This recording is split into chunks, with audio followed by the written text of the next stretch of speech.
Hi there, Malcolm here with my 117th Booktube video, and today I'll be doing my quite late December wrap-up and January TBR. Lots of catching up to do, so let's get cracking. First up, I'll mention that during the month of December I took part in Blogmas, where I blogged every day. If I'd read a book during that day, then I would write a slightly more lengthy review on that book, or I do some things for my games channel. So if you want a slightly more articulate than what I say on camera, I'll leave links to those various posts down below for each one of the books I'm going to talk about today. And frankly, because I've already got my thoughts down, I've kind of already forgotten what I thought about these books, and so I'll quickly whiz through my wrap up this month, purely because I can't remember what these books were. So for example, 3 books I finished were the last 3 books of the Star Wars A Legacy series, Monster, Extremes and War, with Monster and Extremes being the original conclusion to the series, but left it on a really big cliffhanger, and so I came back and finished off with War. A really good conclusion to a fantastic series. I'll say that War let me down a little bit. There's a couple of pages where I thought, I don't really know what's going on, and because it was a mini-series, there's a lot of explanations as to who was who and what was going on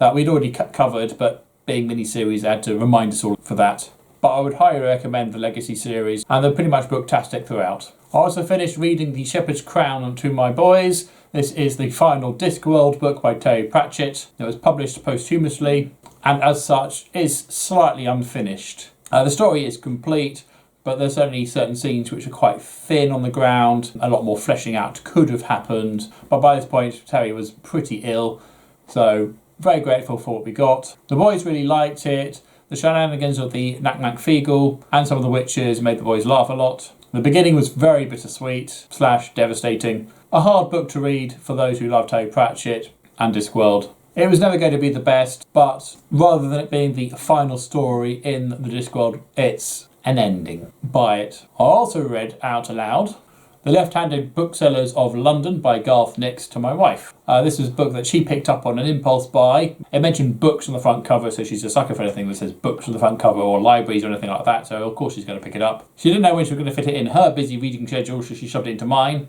No. She asked me to read it to her, and I happily obliged. And we did a joint video on this urban fantasy, so I'll leave a link to that on my wife's channel down below if you want to go see what we thought of this one. And there's also my blog as well. I then read Star Wars The Last Jedi by Michael Reeves and Maya Kathleen Bonoff. If you saw my previous video, you'd know that I was planning to read lots of Star Wars in the month of December, not counting the graphic novels. This was pretty much the only success I had, which is a bit disappointing really, but there you go. This follows on the adventures of Jax Pavan and his friends from the Coruscant Night trilogy, where it focuses on another spark of rebellion against the new Empire, where Jax Pavan has to try and take the leader of this rebellion off Coruscant to some safe location, but of course is instantly intercepted by Darth Vader and everything goes horribly wrong. I love the characters in this one, particularly I-5, who's made his 8th appearance by now. I-5 is a fully sentient robot. However, the story does suffer a little bit from some meandering. It could have been a lot tighter, but it was a fun meander. And this is also noteworthy in that Disney have chosen 2 specific things from this book. One is the title, The Last Jedi, one of the atrocious sequel trilogy films, and the other is the Force projection idea. It was in here first. A good fun read, a bit longer than it needed to be though. Buy it. I then read War and Peace, Who Goes Here to my wife. This was quite a short book, so we managed to read the whole thing in less than a month. It was on my to be reread pile. I suggested reading it out to her as we were sort of stuck to know what to read, so we did. Again, we've done a joint video on what we thought of this one. I'll leave a link to that below. Again, it's on her channel, so go check that out as well. And then to finish off, I read Star Wars Rebellion Book 2, The Ahakista Gambit. I've gone through my Star Wars graphic novels chronologically, but picked up books 2 and 3 of the Rebellion series in between the 2 lockdowns, and so they've been sort of tacked on the end here to finish off. This one again has another independent rebellion going on against the Empire, and we follow this group as they do a thing against the Empire, and well, I won't tell you if they succeed or not, but it had a very similar feel to Rogue One. The artwork was okay. It wasn't great, but it was okay. And the story was fine. I think my problem with this one was that it has nothing to do with book 1, My Brother, My Enemy. And so it was very disjointed in that. I was hoping to continue that particular storyline. And no, we had this completely independent. It was fine, but nothing to do with the rest of the series. So it was a bit weird. Worth reading. So I say all of those I've written up in my blog, so go and check that out. And you've also got 2 videos as well. So, yay! Onto my TBR pile. Now, as I'm filming this on the 13th, this is going to be a bit of a weird TBR pile, particularly if you take into account what happened last month with the Star Wars reads. So, I will have already read some, I've only just started some, and I'm still reading others. And I'm hopefully going to start some other books once I've finished books I've got going or something. Anyway, I'll do my best. Stay with me. So first up I got Bird Box by Josh Malerman. My wife got donated a pile of books for her school library. Obviously with lockdown and all that, they're not going anywhere for a bit. We were sorting them out, taking off all the buy one get one half price stickers off the front. That's always fun. Saw this one and I thought, ooh, I rather fancy reading that. So here I am. She only picked up the books on Saturday, so it's a very late book of the month starting. However, I'm already halfway through it. I'm really enjoying it so far. I've not seen the film on Netflix yet. I'm going to have to do that once I've read this. But basically, something's happened, which means that people go mad and kill themselves. A bit like in The Happening, where we have mass suicides due to some reason. But this one, it's something you see. And so it's a sort of post-apocalyptic survival horror thing where you can't look outside in case you see something that's going to make you kill yourself. And it follows a mother with her children as they go on some journey. There's a lot of flashbacks too, so the story itself is continuing very slowly so far. So pretending that's the first book I'm going to read this month, I'm then going to move on to Star Wars Honor Among Thieves by James S.A. Corey. I actually started this last month and subsequently finished at the beginning of this month, but set just after A New Hope. So they've blown up the Death Star, they've run away from Yavin 4, because obviously the Empire know where they are now, and they're looking for a new home. Han is chartered by the Rebellion, who he doesn't officially work for yet, to go to a planet and pick up one of their spies, Scarlet Hawk, which he takes on, but of course things never go as they are supposed to, and the mission goes on a bit longer, a bit more convoluted than he was expecting. I've already finished it, but you have to wait until next month's wrap-up video to find out about that. After that, I then was going to be reading Star Wars The Black Fleet Crisis Book 2, Shield of Lies by Michael P. Cuby McDowell. If you saw my August wrap-up, you'll know that I read Book 1 back in August and had the intention to read the entire trilogy back then. Book 1 was so bad, it took me the whole 2 weeks or the holiday to get through that one and then some. Last month I planned to get the other 2 books of the trilogy finished. I wasn't looking hopeful when I filmed it last month. I'm still trying to get through it. I'm on the last third. I've actually started reading other books as well, just because this is going to be a bottleneck otherwise. So I'm going to read this as and when, but focus on my main reading. And if I do finish this, I'll then move on to Book 3, Tyrant's Test, which will conclude the series, obviously. I'll talk about these more in my wrap-up video next month. Looking forward to that so much. Alright, so when I finish Bird Box, bearing in mind I'll be reading these 2 books alongside everything anyway, when I feel like it.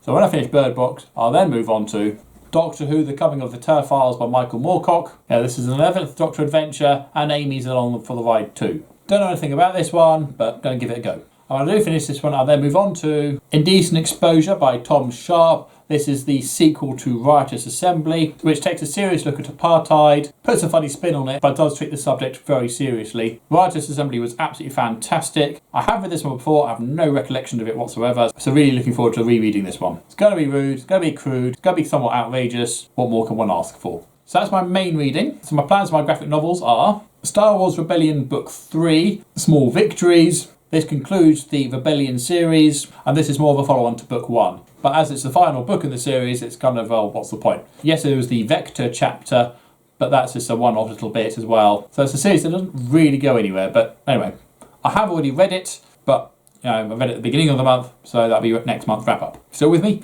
So I'm now reading Doctor Who, The World Shapers. This is the complete 6th Doctor comic strips Book 2, which has collected together the comics that feature in the back of the Doctor Who magazine. But my wife through this one let me saying, read this, it's really good. So I'm obliging her by reading this. It contains 8 complete stories. I've already finished the first one, it has Cybermen in it. It's okay so far. I don't like black and white comics particularly, but yeah, it's okay so far. And after that, I intend to finish Heroes Volume 2. I picked this up about a month ago, started reading it, and then got put down again. I want to finish it off. It's really good stuff. Love the artwork, love the stories. Where Volume 1 fitted in with Season 1, Volume 2 fits in with Season 2.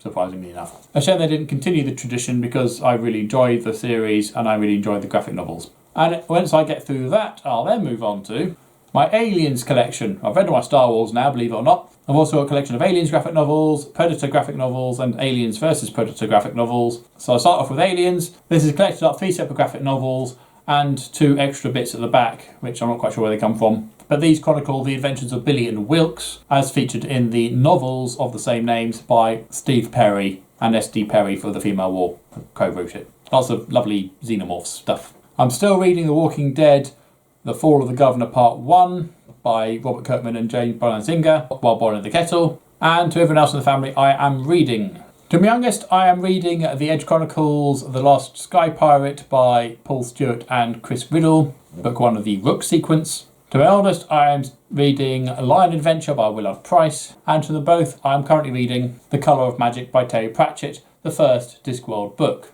We just got started. I'm not sure if I'm going to continue with it or actually stop this and do Skullduggery Pleasant instead, or skip between the two just to give them a bit of variety. But all good stuff. And to my wife, I'm sticking with the classic sci-fi stuff and reading A Captive Universe by Harry Harrison. I fully expect to finish this tonight, so expect to see a joint video on this one very soon. This is about an Aztec lad who lives in an enclosed valley in one of 2 villages near the twain should meet, where a serpent-headed goddess patrols the place to make sure that everyone stays in one village or the other. There's no mixing. He's a result of mixing. And as he explores his world, he finds that the world is not the world he thought it was. I can't really say more than that without giving away spoilers, and I think on our review together we're going to be pretty spoilerish, because you can't talk about this one without giving away the secrets.